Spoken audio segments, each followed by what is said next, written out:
Ito mga ka-RSP, tunghayan naman natin ang mga ganap sa Kurume International Day 2024 kung saan makikita ang mga booth ng masasarap na pagkain, makulay na pagtatanghal ng musika at sayaw at mga exhibit na nagtatampok ng International Exchange. Mga pagkaing tatak Pinoy, mga talentong may pagmamalaki mula sa pagsasayaw, pag-awit at pag-arte. Ilan lang yan sa mga naitampok ng Filipino community sa Fukuoka, Japan sa Kurume International Day 2024.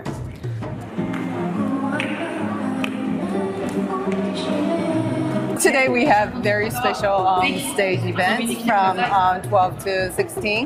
We also have 12, 13 booths serving food and exhibitions, etc.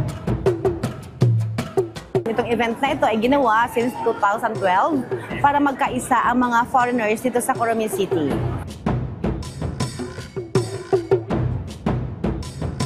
Nagpakitang gilas din ng talento at tinampok ang kultura ng iba't ibang lahi na tulad nating mga Pinoy ay sa Japan na naninirahan o naghahanap buhay.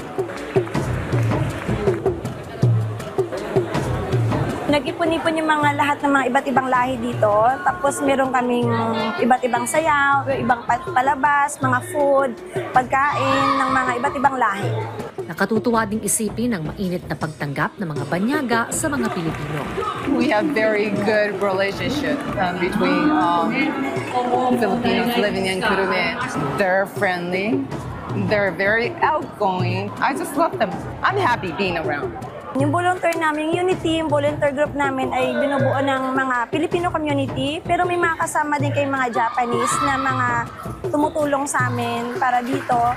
Tapos, ang ginagawa namin sa Pilipinas ay mostly mas tinutulungan namin yung mga bata.